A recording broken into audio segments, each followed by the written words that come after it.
Hello, and welcome back to another episode of Average Joe, the series where I'll be taking a look at a vehicle and telling you whether or not I believe it's worth the average player's time.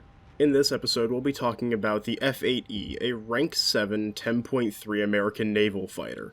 Now, I do want to start out this video by saying I am a little bit biased because this is my favorite plane to play in the game right now, but I'm going to try to keep this from getting in the way of my honest opinion of how this vehicle is going to treat your average player. With all that out of the way, I'd like to jump right in with the weapon systems. Starting off with the primary weapon of this plane, you sport 4 20mm cannons that have very high damage and very low damage.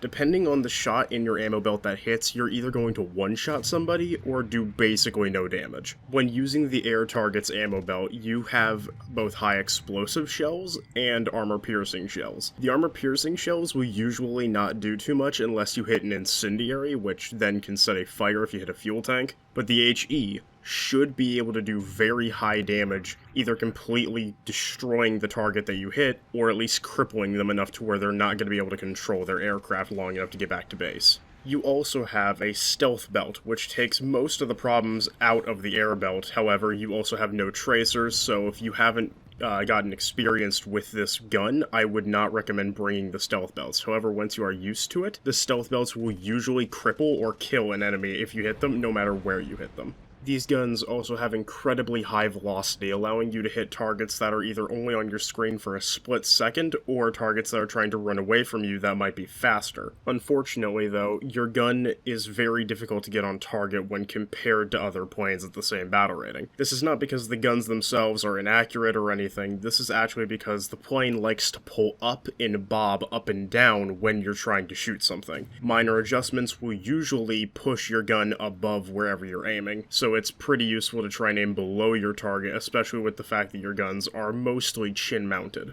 With all that out of the way, let's talk about the secondary weapons, because you have options. The most noteworthy secondary weapon that this aircraft can carry is the AIM-9C, a very unique Sidewinder missile because it's the only Sidewinder that is radar-guided. However, in my experience, this missile is little more than a gimmick, really only being useful in a few key scenarios, one of which being at the very beginning of a match, when you're flying in a straight line looking for people that aren't paying attention at medium to high altitude, and also players that you have already seen only carrying flares so they will not be able to chaff your radar missile. And even in scenarios where this missile is ideal to use, it's still very unreliable. The missile itself does not like to lock on to targets even when you have a radar lock, and even once the missile is in the air, it has a very bad tendency to miss entirely, which you should see at least a few times in this video. The missile completely miss for no reason other than it just didn't feel like hitting the target that day. With all that being said about the AIM-9C, I personally don't believe that you should bring any. I did for this video so that I can show you just how gimmicky this thing is, but I don't think it's worth bringing for most people. Instead, I would recommend bringing the other missile this aircraft can carry, the AIM-9D. Whereas the AIM-9C is a radar-guided Sidewinder, the AIM-9D is a traditional IR-seeking missile. Its biggest flaw being the fact that it's caged, meaning it can only see something that is directly in front of the plane. It will not be able to track the target after you've already gotten a lock onto them if you move your nose away before firing. However, once in the air, the missile can pull 18 Gs, which is usually enough to hit most targets unless you're fighting somebody that has a lot of experience in dodging IR missiles. No matter what option you decide to do, you can bring either 2 of each, or you can bring 2 of just one, or in my opinion, what's best is just to bring 4 AIM-9Ds, but if you're really that crazy, you can bring 4 AIM-9Cs instead if you really want to see how much of this gimmick you can get. And in my opinion, there's really only one time that you should bring the AIM-9C, and that is in a full down tier. You can climb to about 5,000 meters above sea level, and then anything that decides to go up there that does not have chaff is a free kill. Well, on the topic of up tiers and down tiers, let's talk about them. The matchmaker for this thing is very favorable. I don't see up tiers all that often, and down tiers are fairly common. There's really nothing around this battle rating that you cannot deal with, but there's a lot that can't deal with you. Let's talk about why that is.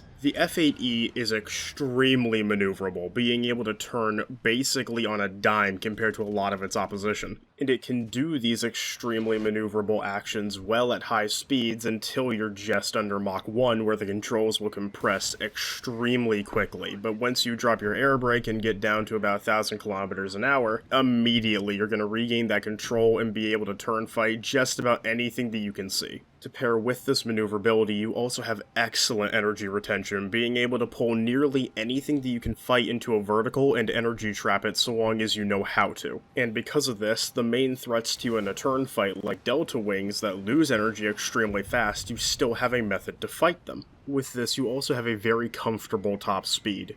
With missiles, you typically sit around Mach 1 exactly when going in a straight line. Though this top speed is very comfortable, especially for an American jet, because most of the other American jets at this battle rating have a similar top speed, it's still too slow to outrun most opposition like the French and Swedish Delta Wings at this battle rating, and basically every MiG that you can see is going to be faster than you in a straight line. Fortunately, your energy retention in turns is usually enough to offset this. Unfortunately, though you might be maneuverable, it comes at a cost. You are very, very easy to kill. If any damage comes to your wings, they will usually snap during the very next turn if they didn't snap directly from the damage. And your engine is usually one of the very first things to go if you get hit anywhere that isn't the wing. And speaking of the engine, this thing's engine drinks fuel so quickly. If your afterburner is going, which you're gonna need it to be able to catch up to people if they're running away from you, you're going to run out of fuel very quickly. Running anything less than half an hour of fuel usually won't be enough for a 10-minute game. Overall, the F-8E Crusader is easily one of my favorite planes in the game despite its drawbacks, being able to fill basically any role short of CAS, and even then it does carry pretty nice bombs, but there are better options for CAS, which is why I don't have any footage of it here for you. And that leaves us with the big question. Do I think that this vehicle is worth your time? Well, if you already plan on getting to top tier in the American tech tree, this thing is easily worth it. It is an incredible stepping stone on your way to the F-14 Tomcat, and honestly, it is just compared to the things before it, it is a very, very nice change of pace compared to something like the Demon or the Cougar. But if your plan is to play up to this thing and then stop, like if your whole reason you're playing the American Air Tech tree is just to play this thing, I don't think it is worth your time. It is really good, don't get me wrong, but I don't think it's that good. With all that being said, I'd just like to thank you all for watching. Please let me know in the comments if there's any vehicles that you'd like to see in the future of the series. Have a good one.